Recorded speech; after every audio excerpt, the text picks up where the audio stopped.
Right අයිබෝන් දරුවනේ අපේ අලුත් වැඩපිළිවෙල. එතකොට ඔයගොල්ලන්ගේ පේපර් ක්ලාස් එක ගැන යම්කිසි පොඩි පණිවිඩයක් දෙන්නම්. පේපර් ක්ලාස් එකේදී ඔයගොල්ලන්ට සතියක් ඇතුළත පේපර් එක ලියන්න ටයිම් එකක් දෙනවා. ඒතර ඔයගොල්ලෝ ඒක ලියලා ඔන්ලයින් ළමයි WhatsApp එකට උත්තර ටික ගෙවන්න ඕනේ. එතකොට පේපර් එක සාකච්ඡාව පැය දෙකක් අපි කරමු. තියරි ක්ලාස් එකේදී පාඩම් ටික ආවරණය කරනවා.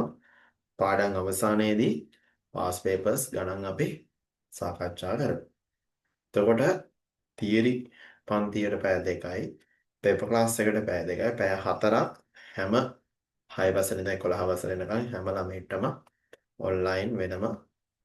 එතකොට ෆිසිකල් ගම්පහ අපේ අධ්‍යාපන ආයතනයට මිනිස්සුත් අධ්‍යාපන ආයතනයට එන ළමයිට වෙනම කියලා වෙනස් විදිහට පැය 4 හැම ශ්‍රේණියකටම මේ වැඩේ යනවා. එතකොට ඉතින් අපේ දුරකථන අංකය WhatsApp අංකයකට ඔයගලන්ට අපේ ක්ලාස් එකට සහ තියරි ක්ලාස් එකට ජොයින් වෙන්න පුළුවන්. එතකොට තියරි සහ පේපර් කියන එක ගත්තාම තියරි එකෙන් අපි බලන්නේ පාඩම් ටික කොහොමද කවර් කරන්න කියන එක. පාඩම් ටික අපි කවර් කරන්න ඕනේ වාර විභාගයට කලින්. ඒත් එක්කම අපිට දීලා තියෙනවා වාර විභාග ප්‍රශ්න පත්‍ර. එතකොට වාර විභාග ඒවා සාකච්ඡා කරන එක. එතකොට වාර විභාග ප්‍රශ්න පත්‍ර. එතකොට ඊළඟට විශේෂ දෙයක් අපි ඉගෙන ගන්න මේ පාඩම් වල සාමාන්‍යයෙන් අපි කෙටි ක්‍රම ටිකක් කතා කරනවා. කෙටි ක්‍රම. මොකද පාඩමෙන් පාඩම අපි කෙටි ක්‍රම ටිකක් ළමයින්ට ඉගෙනීමක් කරනවා. ඒතර මේකෙදි වෙන්නේ මාසෙකට මේ පන්ති දෙකක්. එතකොට වෙන වෙනම ගෙවීම් කරලා තියරි ක්ලාස් එකට පේපර් ක්ලාස් එකට එන්න පුළුවන්. පේපර් ක්ලාස් එකේදී කරන්නේ දරුවෝ ඕගලන්ට සතියකට එක පේපර් එකක් දෙනවා. සතියට එක පේපර් එකක් කියලා කියන්නේ මේකෙදී අනුමාන පේපර් වෙන්න පුළුවන්, වාර විභාග පේපර්ස් වෙනවා, පාස් පේපර්ස් වෙන්න පුළුවන්, මම හදපු පේපර්ස් වෙන්න පුළුවන්. එතකොට මේ පේපර් ක්ලාස් එකේදී කරන්නේ සතියකට එක පේපර් එකක් දෙනවා. ඒතර ප්‍රශ්න පත්‍රයක් කරන්න ටයිමින් එක තියලා තමයි ප්‍රශ්න පත්‍ර කරන්නේ. ටයිමින් එක බලපාන. එතකොට අපි ටයිමින් එක හදාගන්න තමයි මේක කරන්නේ. ටයිමින් එක කොහොමද ළමයි වෙලාවක් ඇතුළත යම්කිසි පැය දෙකද පැය තුනද කාල සීමාවක් තුළ කොහොමද මේකේ ටයිමින් හදාගන්නේ. එතකොට පේපර් ක්ලාස් එකට එන එක මම හිතනවා අනිවාර්යයි. තියරියෙන්වත් ඕනේ. තියරියකින් තමයි කෙටි ක්‍රම ටික අල්ලගන්න පුළුවන්.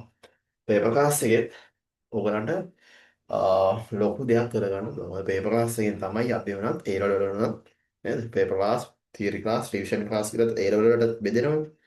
ඒ වගේ ඔය ලෙවල් වලට තියරි පේපර් කියලා ක්ලාස් දෙකකට ඔයගලන්ට ජොයින් වෙන්න පුළුවන්. පේපර් ක්ලාස් එකට ජොයින් වෙන එක මම හිතනවා වැදගත් කියලා.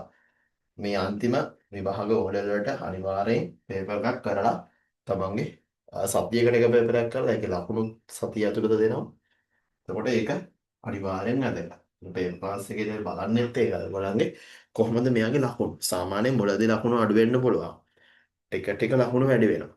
මුලදී 50 ඊට පස්සේ 68 ඔහොම එන්න එන්න 88 90ට දක්වා ක්‍රමානුකූලව තමයි වැඩි වෙන්නේ. ප්‍රශ්න පත්‍ර පන්තියේ බලාපොරොත්තු වෙන්නේ ඔයගොල්ලෝ ලකුණු A+එකකට ගෙනියන්න. අපේ එකම අරමුණ ඔයගොල්ලන්ව A+එකක් දක්වා ක්‍රමානුකූලව ගෙනියන්න. එතකොට ටයිමින් එක ඔයගොල්ලෝ ලකුණු වැඩි කරගන්න මේක ඕවනා ලකුණු වැඩි කරගන්න එක හේතුවක්. ලකුණු වැඩි කරගන්න එක හේතුවක් විදිහට මේ පේපර් ක්ලාස් එකේ ඕගන්න පැය දෙකක් පේපර් සාකච්ඡාව. ඒ දෙන පේපර් එක අපි පැය දෙකක් සාකච්ඡා කරනවා. මේක පෙබරවාරි මාසයේ ඉඳලා ක්‍රියාත්මක වෙනවා. හරි. පෙබරවාරි මාසයේ මුල් සතියේ ඉඳන් ක්‍රියාත්මක වෙනවා. එතකොට තියරි කාඩ් එක වෙනම පේපර් ක්ලාස් එකේ කාඩ් එක වෙනම ඔයගොල්ලෝ ගන්න ඕනේ. එතකොට අනිවාර්යයෙන්ම මම නිර්දේශ කරනවා පේපර් ක්ලාස් එකට ඔයගොල්ලෝ එන්න. මොකද ඔයගොල්ලන්ට පේපර් එකක් ලියන අත්දැකීම විභාගයට ගොඩක් ප්‍රයෝජනවත්. right? කොහොමද ලකුණු වැඩි වෙන්නේ? කොහොමද තව අඩුපාඩු තව මොනවද ගණන් වලට බැරි? කොහොමද ප්‍රශ්නයක් කරන්නේ? තියරි පන්තියෙන් ඒක කවර් වෙන්නේ නැහැ. තියරි එකෙන් කරන්නේ පාඩමක් කවර් කරන එක. දැන් අපි හිතමු VG ප්‍රකාශන කියලා පාඩම උගන්වනවා. එතන අපිට ප්‍රශ්න මොන වගේ ප්‍රශ්නද පේපර් වල එන්නේ කියන එක අපිට අවබෝධයක් නැහැ. නේද? එතන පේපර් ක්ලාස් එකේදී කරන්න ඕගලන්ට මේ පේපර් එක වෙලාවක් ඇතුළත ලියවලා සතිය ඇතුළත ලියවලා ඕගලන්ගේ ලකුණු ආ ආ බලලා පේපර් ක්ලාස් එක දවසේ පටන් ගන්නකොටම ලකුණු දෙනවා. අනිත් එක තමයි එතකොට මේ පේපර් ක්ලාස් වලට කොහොමද සම්බන්ධ වෙන්නේ? දැන් මේ වෙද්දි හැමදාම මේකම වගේ තියරි ක්ලාස් එකට සම්බන්ධ වෙලානේ ඉන්නේ. පේපර් ක්ලාස් එකට සම්බන්ධ වෙන්නේ right මේ අවශ්‍ය දෙයක් තිබ්බොත් ඔයගොල්ලෝ සටහන් කරගන්න.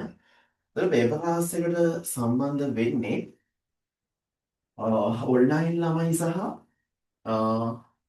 අපේ පන්තියට මම මිනිස්සුන්ට අධ්‍යාපන ආයතනයට A+ ආයතනයට එන ළමයිට අ, අ, ක්‍රම දෙකක් තියෙනවා. එකක් ඔන්ලයින් ළමයිට අපි දැන් පෙබ්‍රුවරි 1 ඉඳලා සතියක කාලයක් ඔයගලන්ට දෙනවා. පන්ති අපි සැටර්ඩේනේ තියෙන්නේ. එතකොට සැටර්ඩේ සෙනසුරාදා වෙනකම් ඔයගලන්ට ටයිමින් එක. අපි සිකුරාදා කියලා තමයි දාලා තියෙන්නේ. මොකද සිකුරාදා තමයි ඔයගොල්ලෝ පේපර්ස් මම බලන්නේ. සිකුරාදා වෙද්දී සිකුරාදා සාමාන්‍ය 3 වෙද්දී වගේ ඔයගොල්ලන්ගේ පේපර් එක ඔන්ලයින් ළමයි සබ්මිට් කරන්න ඕනේ. මගේ WhatsApp මෙන්න මේ අංකෙට උත්තර ටික ෆොටෝ ගහලා WhatsApp එකට එවන්න ඕනේ. එතකොට එතනින් පස්සේ දවසේ සෙනසුරාදා මම ඒ ළමයින්ට පැය දෙකක් දීලා තියෙනවා. තියරි ක්ලාස් එක තියෙන්නේ. ඔයගොල්ලන්ට දීලා තියෙන වෙලාව. ඒ දීලා තියෙන වෙලාවේ තමයි ඔයගොල්ලෝ තියරි ක්ලාස් එකට එනවා. ඒතර එතන යන්නේ පාඩම් ටික කවර් වෙනවා. පේපර් ක්ලාස් එකේදී වෙන්නේ ඕගලන්ට පේපර් එක ලිව්වට පස්සේ ඒකේ ලකුණු සහ ඒකේ වැරදි අඩුපාඩු ලකුණු දීලා ඒකේ වැරදි අඩුපාඩු මේ පෑ දෙක ඇතුළත අපි සාකච්ඡා කරනවා. ඊට පස්සේ ඊළඟ සතියේ කව පේපර් එකක් දෙනවා. right ඔය විදිහට මාසෙකට පේපර්ස් 4ක් මාසෙට පේපර්ස් 4ක් පැය දෙකේව 4ක් 8ක් පැය 8ක් පේපර් ක්ලාස් එකයි තියරි ක්ලාස් එකයි දෙකක් යනවා. ඊළඟට පන්තියට එන අපේ ළමයි ඉන්නවා නේද? ෆිසිකල් ක්ලාස් එකට එන ළමයි ඉන්නවනේ. ඒ ළමයින්ට පුළුවන් සෙනසුරාදා තමයි ඒගොල්ලෝ තියරි ක්ලාස් එකයි පේපර් ක්ලාස් එකයි දෙකම තියෙන්නේ. එතනින් පස්සේ ඉරිදා ඉඳන් සිකුරාදා වෙනකම් ඉරිදා සිට සිකුරාදා දක්වා සිකුරාදා දක්වා මේ කාල සීමාව තුළ ඕගොල්ලන්ගේ පේපර් එක අපි ක්ලාස් එකේ තියලා තියෙනවා ෆයිල් එකට දාලා 10 වසර නම් 10 වසර 11 වසර නම් 11 වසර 6 වසර නම් 6 වසර 7 වසර ওই විදිහට ඕගොල්ලන්ට වෙනම ෆයිල් අපි ඔයගොල්ලන්ගේ දාලා තියෙනවා. ඒ ෆයිල් එක ඇතුලේ පේපර් එක තියෙනවා. පේපර් එක ගන්න ඕනේ. අරගෙන ඔයගොල්ලන්ට ඩෙස්ක් එක එතන ඉඳන්ම ලියන්න පුළුවන්. සමහර ළමයින්ට පන්ති තියෙනවා නම් ගෙදර ගිහින් ලියලා. හැබැයි සිකුරාදා 3ට කලින් ඔයගොල්ලෝ පේපර් එක අපිට බාර දෙන්න ඕන. පේපර් එක බාර දුන්නේ නැහැ කියන්නේ ඔයගොල්ලෝ පේපර් ක්ලාස් එකට එදා සහභාගී වීම වැඩක් නැහැ. මොකද පේපර් එක බාර දුන්නොත් විතරයි පේපර් ක්ලාස් එකට ඉඳලා තේරුමක් තියෙන්නේ නේද? පේපර් එක දීලා අපි ලකුණු බලලානේ පේපර් එකට ඉඳ ගන්න ඕනේ.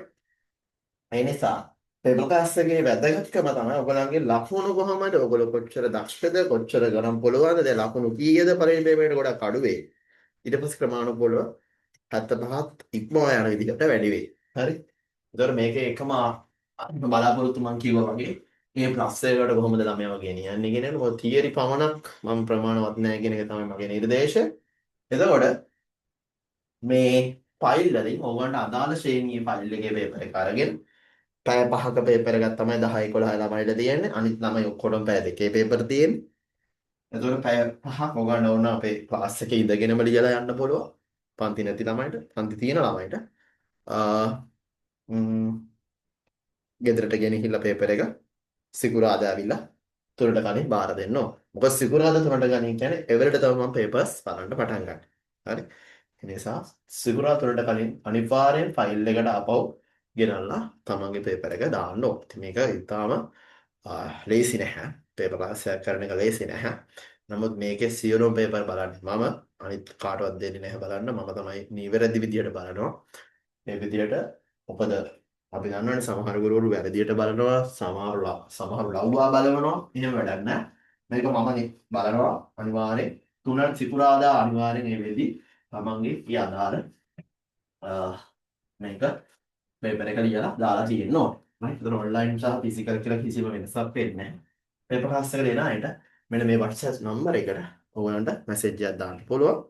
මගේ නිර්දේශ නම් තියරි සහ පේපර්ස් කියන දෙකටම පැමිණෙන්න. right? ඔය පණිවිඩය යාළුවන්ටත් දෙන්න. එහෙනම් ආයුබෝවන්.